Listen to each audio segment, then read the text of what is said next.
নমস্কার, কেমন আছেন সবাই? আশা করি সবাই খুব ভালো আছেন ও সুস্থ আছেন। আমরাও খুব ভালো আছি। আমার নতুন আরেকটি ব্লগে সবাইকে স্বাগত জানাই। আজকে হলো রবিবার আর এখন বাজে সকাল 6টা। এমনিতে তো আমি দেরি করেই উঠি উইকেন্ডে, কিন্তু আজকে তাড়াতাড়ি উঠেছি, তার একটা বিশেষ কারণ আছে। আর এদিকে এই যে আরেকজন চলে এলো সকালে রানিং করে। আমিও আজকে সকাল সকাল স্নান করে রান্নাঘর চলে এসেছি, কারণ আজকে ইন্ডিয়া পাকিস্তানের ম্যাচ আছে আর আমার বাড়িতে কয়েকজন বন্ধু আসবে, তো এই জন্য রান্নাবান্না তো শুরু করে দিতে হবে। আমাদের এখানে তো 10:30 থেকে খেলা শুরু হয়ে যাবে। আমি আজকে সবার জন্য বিরিয়ানি বানাচ্ছি, আর আজকে বিরিয়ানিটা একটা নতুন স্টাইলে বানাচ্ছি, আগে কখনো বানাইনি। তো ফার্স্টে চিকেনটাকে ম্যারিনেট করে নেবো, এই জন্য দিয়ে দিয়েছি দইটা একটু বেশি পরিমাণেই দিলাম। আমি এখানে 1.5 কিলো মতো চিকেন নিয়েছি। তারপর আদা, রসুন আর লঙ্কাকে পেস্ট করে তাতে দিয়ে দিলাম।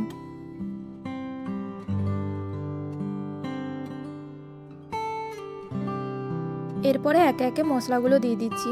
এখন দিচ্ছি বিরিয়ানি মশলা, তারপর দিলাম কসুরি মেথি, তারপর দিয়ে দিলাম হলুদ গুঁড়ি, লঙ্কা গুঁড়ি, তার সাথে জিরে গুঁড়ি, আর এখন দিয়ে দিচ্ছি পরিমাণ মতো লবণ আর টমেটো, আর তার সাথে দিয়ে দিলাম কাঁচা লঙ্কা। তারপর আমি এতে অল্প পরিমাণে তেল দিয়ে দিলাম। আমি আসলে তেল দিতে ভুলে গেছিলাম, তো যাই হোক তেল দিয়ে দিলাম। ব্যাস, এবার এটাকে ম্যারিনেট করে নেব। এই যে এদিকে আমার ম্যারিনেশনও হয়ে গেছে। এবার এটাকে 1 ঘন্টা আমি ফ্রিজের ভেতর রেখে দেবো। ততক্ষণে এদিকে আমি বিরিয়ানি চালটা রেডি করছি। এই জন্য প্রথমে গোটা মশলাগুলো দিয়ে দিলাম,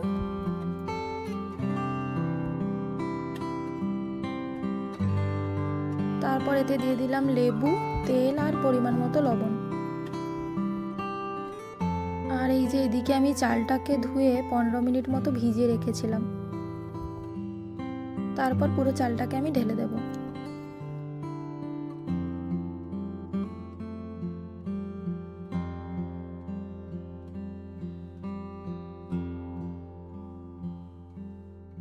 তারপর এই যে দেখুন চালটা এইরকম অবস্থাতেই আমি নামিয়ে নেব।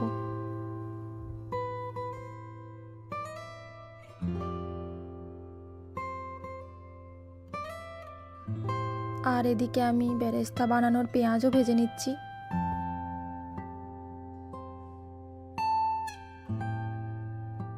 তাড়াহুড়ো করতে গিয়ে বেরেস্তার পেঁয়াজটা একটু পুড়েও গেছে।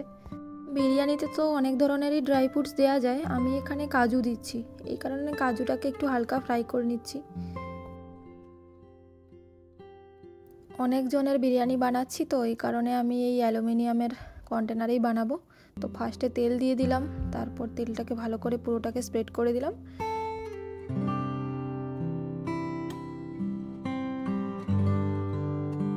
এবার আমি ফার্স্টে ওই ম্যারিনেট করা চিকেনগুলোকে দিয়ে দেবো। আমি আজকে চিকেন দম বিরিয়ানি বানাচ্ছি, তো আগে কোনোদিনও ট্রাই করিনি, আজকে ফার্স্ট টাইম করছি, তো এই কারণে একটু টেনশানেও আছি কেমন হবে। এখন আমি এর ওপর পেঁয়াজের বেরেস্তাগুলো ছড়িয়ে দেবো।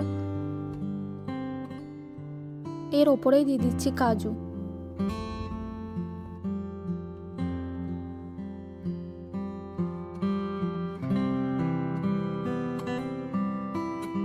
ব্যাস, এর ওপর দিয়ে দিচ্ছি রাইস। এতেও তো রাইসটা কিছুটা হলেও কুক হয়ে যায়, এই কারণে তখন আর বেশি সেদ্ধ করিনি।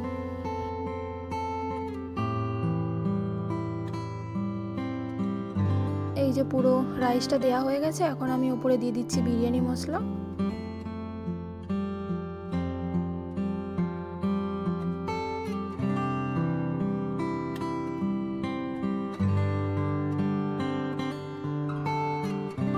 আর তার উপর দিয়ে দিলাম ধনেপাতা। আমি ধনেপাতাগুলো ফ্রিজে এইরকমই স্টোর করি, মানে ফ্রোজেন ধনেপাতা আর কি, কারণ সবসময় তো আর দোকান যাওয়া হয় না, তো এই কারণে ফ্রিজেই স্টোর করে রাখতে হয়। ধনেপাতা দেওয়া হয়ে গেলে এর ওপরে দিয়ে দিলাম ঘিটা একটু বেশি পরিমাণেই দিলাম, আমি ফুড কালারটা দিলাম না।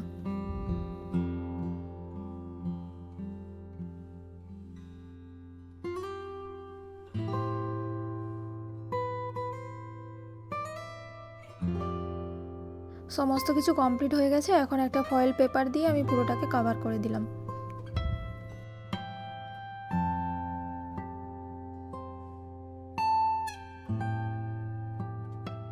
তারপর আমি ওভেনের মধ্যে এটাকে 2 ঘন্টা রেখে দেবো। আমাদের এই ওভেনটার লাইটটা আবার গতকাল কেটে গেছে, তো এই কারণে ওভেনের ভেতরে লাইটটা ঠিক জ্বলছে না। আর দই বানাতে গিয়ে ওর কিছুটা নিচে পড়ে গেছে, এই কারণে একটু অপরিষ্কার লাগছে। এখন আমি টেম্পারেচার সেট করে নিচ্ছি। ফার্স্ট 1 ঘন্টা বেক করব, তারপর 1 ঘন্টা ব্রয়েল করব।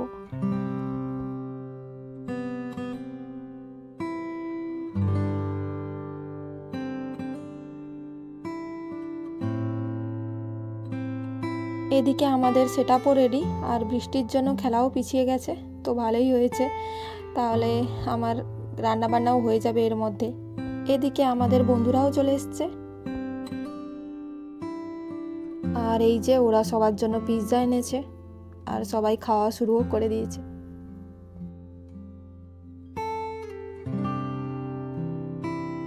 ওদিকে স্ক্রিনে তো গেম চলছেই, এদিকে আবার আমাদের গেমও শুরু হয়ে গেছে।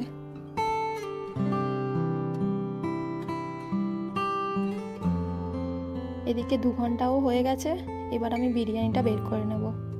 এমনিতে তো টেনশানেই আছি, কারণ ফার্স্ট টাইম দম বিরিয়ানি বানাচ্ছি, কেমন হবে কে জানে, ভেতরে মাংসটা সেদ্ধ হয়েছে নাকি এটা নিয়েই টেনশন।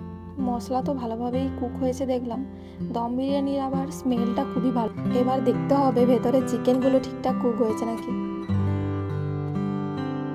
তারপর দেখলাম যে চিকেনটা ভালোভাবেই সেদ্ধ হয়ে গেছে, আর কোনো টেনশন নেই। যদিও বা আমি এতে কোনো ফুড কালার দিইনি, এই জন্য কালারটা একটু এরকম লাগছে দেখতে।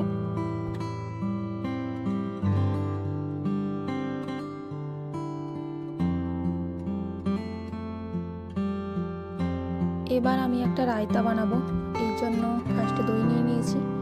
দইটা একটু বেশি পরিমাণেই নিলাম, আর এর সাথে যদি বা জল অ্যাড করতে হবে, কারণ দইটা অনেকটা গাঢ়, তো তাই জন্য আমি এতে একটু জলও দিয়ে দিলাম। এতে দিয়ে দিলাম অল্প পরিমাণে চিনি দিচ্ছি এই কারণে, কারণ এই দইটা খুবই টক।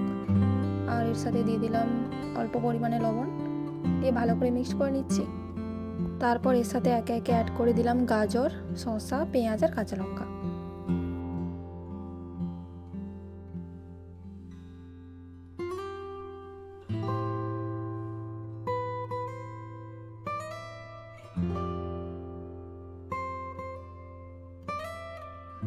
তারপর এতে দিয়ে দিলাম অল্প পরিমাণে ব্ল্যাক পেপার আর জিরে গুঁড়ি।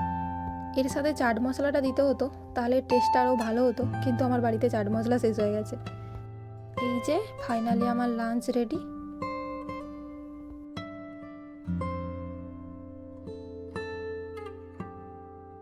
আমরা লাঞ্চ করার পর একটু খেলা দেখছিলাম, তারপরে বেরিয়ে পড়লাম, কারণ আমাদের হাউসিংয়ে আবার আজকে আইসক্রিম পার্টি আছে।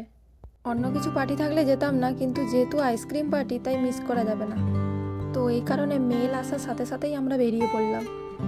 এই যে পৌঁছে গেছি, এই হলটাতে হচ্ছে আইসক্রিম পার্টি। এটা হচ্ছে আমাদের এখানে যে হাউসিংগুলো আছে, মানে 2টো হাউসিং, তার লিজিং অফিস এখানেই হচ্ছে। অলরেডি আমরা দেরি করে এসেছি, এখন বাজে 2:30, আর আইসক্রিম পার্টি 2টা থেকে 3টা।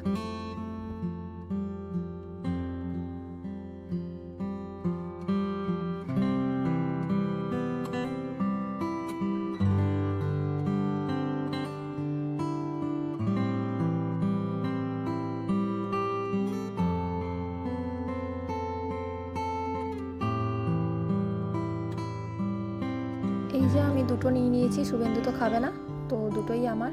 এই যে দেখতে পাচ্ছেন হাউলিং কাউ, এটা হচ্ছে ইউনিভার্সিটির ভেতরে একটা ডেয়ারি ফার্ম আছে, তারই আইসক্রিম আর কি, মানে ওরাই আইসক্রিম বানায়। আমি আমার একটা ব্লগে ওই জায়গাটা আপনাদেরকে দেখিয়েছিলাম।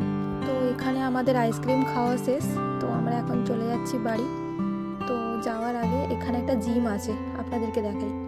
এই হাউসিংয়ে যারা থাকে তাদের জন্য, আর কোনো ফি লাগে না, যখন খুশি এসে জিম করতে পারেন।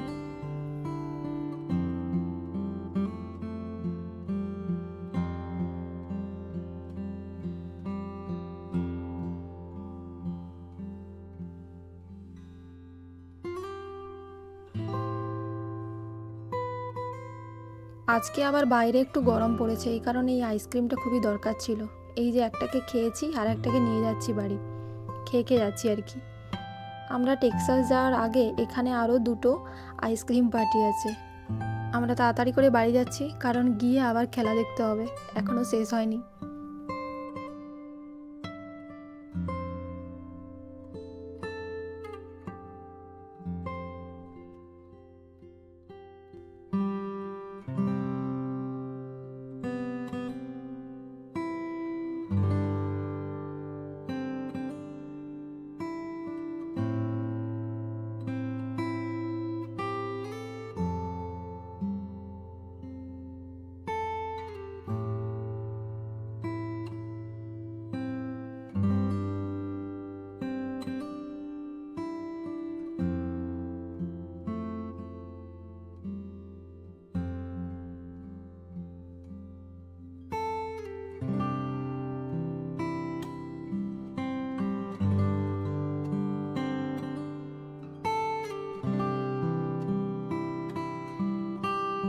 যে আমরা আমাদের বাড়িও পৌঁছে গেছি। ফাইনালি ইন্ডিয়া জিতলো। ফার্স্টে তো সবারই খুবই মন খারাপ ছিল, তো এখন দেখে একটু ভালো লাগলো আর কি। তো ব্লগটা আমি এখানেই শেষ করছি। দেখা হচ্ছে পরের আরেকটি ব্লগে। ততক্ষণে আপনারা সবাই সুস্থ থাকুন আর নিজের খেয়াল রাখুন। আপনাদের অনেক অনেক ধন্যবাদ আমার পুরো ব্লগটা দেখার জন্য। আপনি যদি আমার চ্যানেলে ব্লগটা প্রথম দেখছেন তাহলে চ্যানেলটা সাবস্ক্রাইব করে দেবেন।